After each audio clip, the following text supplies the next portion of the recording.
Olá, gente, seja bem-vinda a mais uma aula de História. Hoje o nosso tema vai ser Brasil, Economia e Sociedade Açucareira. Bora lá, galera! Nós vamos estar com essa aula disponível lá no meu canal do YouTube. Vai lá, dá um ok, se inscreve no canal, beleza? Vamos começar a nossa aula.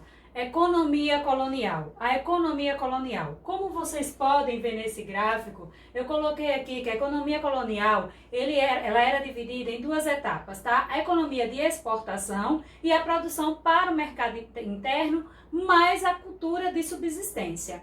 O que é a economia de exportação? É uma economia voltada para o mercado externo. O que era produzido na colônia era voltado para o abastecimento da metrópole ou de outras nações europeias. A produção para o mercado interno é uma produção que a circulação ficava dentro da própria colônia.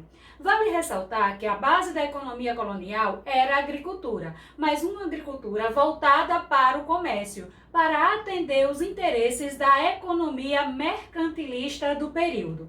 Nós podemos perceber nesse infográfico que nós temos o quê? A economia de exportação. Essa economia de exportação, ela estava baseada no latifúndio, na mão de obra escrava, na cultura de produtos tropicais e exploração de metais preciosos e pedras preciosas. No caso, nós já vamos ver isso no final do século XVII, início do século XVIII, aqui no Brasil.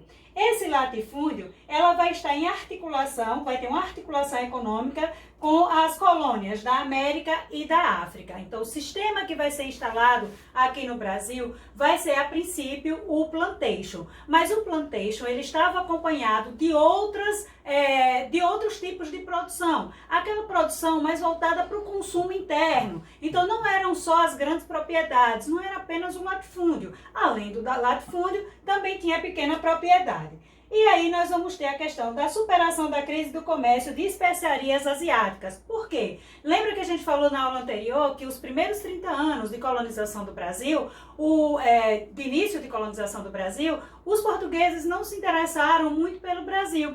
Por quê? Porque ele tinha um comércio muito forte com a Ásia, o comércio de especiarias. Quando esse comércio ele entra em crise, os portugueses, eles começam a apostar em uma outra fonte de renda, tá certo? Uma outra fonte de enriquecimento para o governo português. E o Brasil vai se mostrar como um próspero investimento para o governo português. Bom, o que produzir nesse processo de colonização? A colonização efetiva do Brasil, ela começa a partir de 1530, 1532, com a chegada do Martim Afonso de Souza. E aí o governo português tinha uma decisão. O que produzir no Brasil? Então, o que produzir seria o quê? O açúcar. Por que o açúcar? Porque o açúcar, ele era uma especiaria extremamente bem aceita pelo mercado europeu e era caro, era um artigo de luxo, possuía um preço elevado na Europa.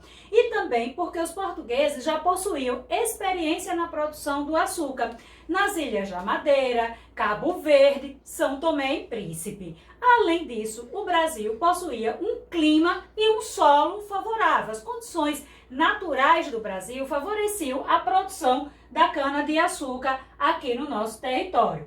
O capital. Como seria o investimento para a produção? Criar um engenho, não era algo barato, era algo caro. E aí o que os portugueses eles teriam que buscar? Buscar capital para a produção açucareira, tá certo? Então o custo da instalação ele era elevado. Então os primeiros engenhos foram mantidos com financiamento de comerciantes portugueses, italianos e principalmente dos holandeses. Quero ressaltar para vocês que os holandeses, eles eram responsáveis não só pelo financiamento, mas também pelo transporte, pelo refino e pela comercialização do açúcar no mercado europeu. O nosso próximo tema vai ser justamente sobre isso, essa questão da invasão holandesa no Nordeste brasileiro. Por quê? Porque os holandeses, quando eles são retirados, quando ocorre a chamada União Ibérica, os espanhóis, eles vão proibir os holandeses de fazer essa comercialização e os holandeses, eles não se conformam muito bem com isso. Então, a partir do século XVII, o capital, que antes era o capital de italianos, holandeses, também passa a ser um capital obtido na própria colônia, nas chamadas Santa Casas de Misericórdia. Então, os grandes proprietários, aquelas pessoas que tinham posses, investiam, tá, na produção da cana-de-açúcar. Aqui nós temos o exemplo do engenho, né, de um tipo de engenho da América Portuguesa, o engenho de açúcar. Nós temos aí, no caso, a moenda, vocês podem ver, e a utilização da mão de obra de africanos escravizados, tá? Então, esse tipo de engenho, ele vai ser um tipo predominante, mas além dos grandes engenhos, também tinha os pequenos, tá? Então, vamos continuar. Bom, a produção açucareira e o engenho. Então, a produção de cana-de-açúcar foi fundamental para o sucesso da colonização do Brasil. Lembrando que a maioria desses engenhos de açúcar, eles estavam situados no Nordeste brasileiro. Então, a produção açucareira, ela vai se realizar com base em quê? No chamado plantation, tá certo? Que é o latifúndio, monocultor e escravista.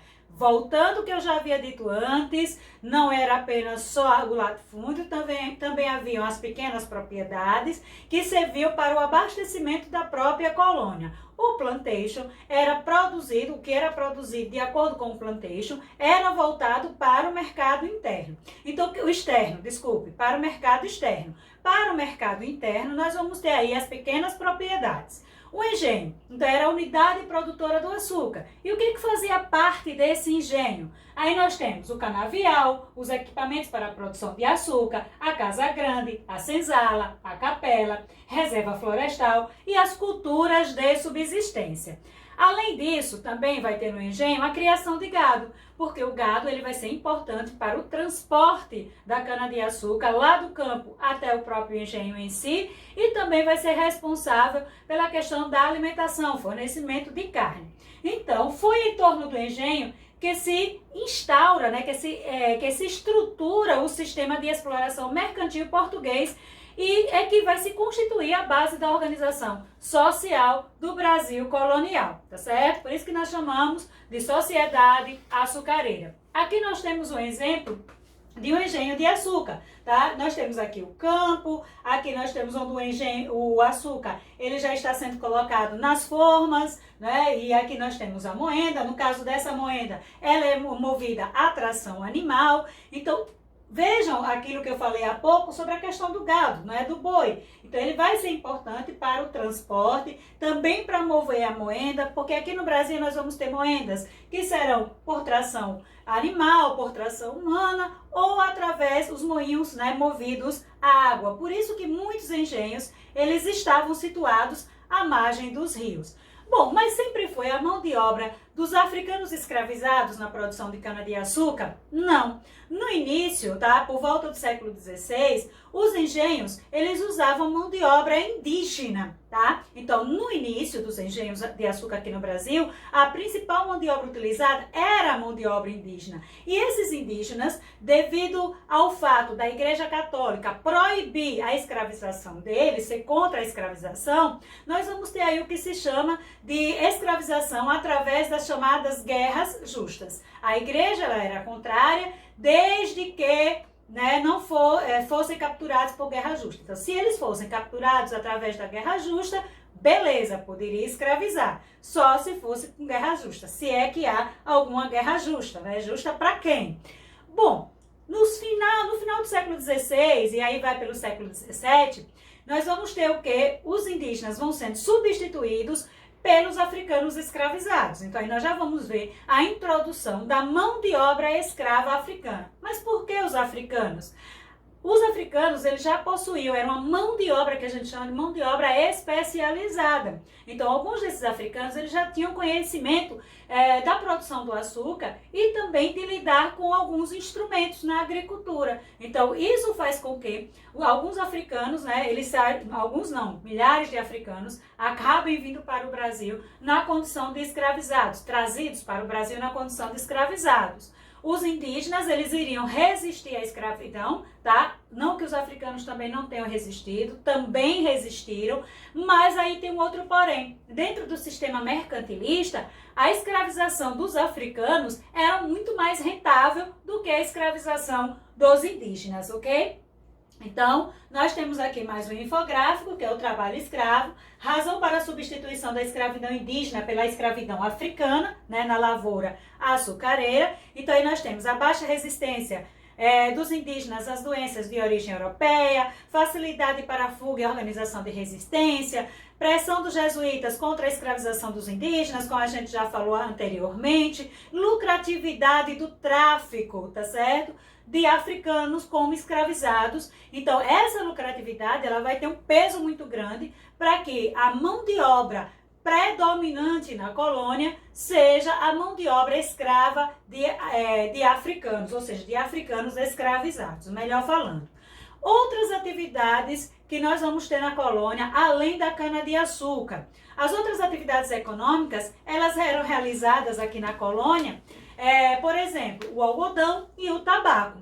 O tabaco era o segundo produto mais vendido aqui na colônia, o segundo produto mais exportado da colônia, tá certo? E por quê? Porque o tabaco, além de ser um produto de exportação para o mercado europeu, também ele era utilizado como moeda de troca para a compra de africanos, tá certo? Nesse comércio de escravos. Uma outra atividade que nós vamos ter na colônia é a pecuária, que vai atender o mercado interno e vai ser um grande responsável pela interiorização do Brasil, pela colonização do interior do Brasil. E também nós vamos ter aí a questão das drogas do sertão, tá? Que é, no caso, a busca de produtos, né, de especiarias no norte do Brasil, tá? Bom, outras atividades econômicas, como eu vou colocar aqui nesse gráfico, nós temos o algodão, confecção de roupa para escravos, o algodão também na segunda metade do século XVIII, através das fábricas têxteis, revolução industrial, então vai atender o mercado externo. O tabaco, como eu falei, para o mercado europeu e para a compra de escravos na África. A pecuária, o mercado interno. Drogas do sertão vai atender o mercado externo. E a cultura de subsistência, que vai atender o mercado interno. Então, a colônia, ela não vivia apenas do plantation, apenas da produção de cana-de-açúcar. Então, haviam outras culturas, tá? Outras produções na colônia aqui no Brasil, tá? Bom, a sociedade nesse período, na sociedade ali dos engenhos do Brasil, nesse período da predominância da produção de cana-de-açúcar. Então, a sociedade açucareira, ela é uma sociedade patriarcal, tá? Então, tudo vai girar ali em torno do engenho de açúcar. E o pai, né, o patriarca, o pai, ele é a pessoa que vai exercer o pátrio poder, né, um grande poder sobre a família. Não só sobre a família, mas também sobre a sociedade e na política. Esse poder dele, né, do patriarca, do pai, ele é tão grande que ele atinge a vida privada, mas também a vida pública, tá? O papel das mulheres era um papel de segundo plano. Então, elas tinham poucos poderes, nenhuma participação política, deveriam apenas cuidar do lar e dos filhos, com algumas exceções, tá? Como assim com algumas exceções? Se ela ficasse viúva, ela acabava assumindo as funções do seu marido lá no engenho, e aí ela tinha um poder, tem uma diferença, tá? Mas a predominância era de uma sociedade onde o homem, ele vai ter a voz, a mulher, ela é relegada ao segundo plano, como a gente pode ver nessa imagem aí do Debré, né, que foi pintada lá no século XIX, tá? Bom, a sociedade do açúcar. Essa sociedade é uma sociedade estratificada com pouca mobilidade social. Quem é que está no topo dessa pirâmide social, tá? A aristocracia, o senhor de engenho, a sua família. Os homens livres, senhores de terra, sem engenho, carpinteiro, ferreiro, capatazes, estão no nível abaixo, que são os homens livres, as pessoas livres.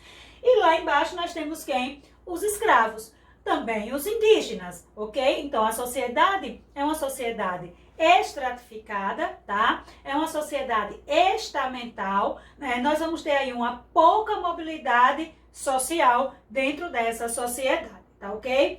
Bom, gente, e aí eu trago uma frase lá do Bob Marley. A vida é para quem topa qualquer parada, não para quem para em qualquer topada. Então, por hoje é só, um abraço e até a próxima.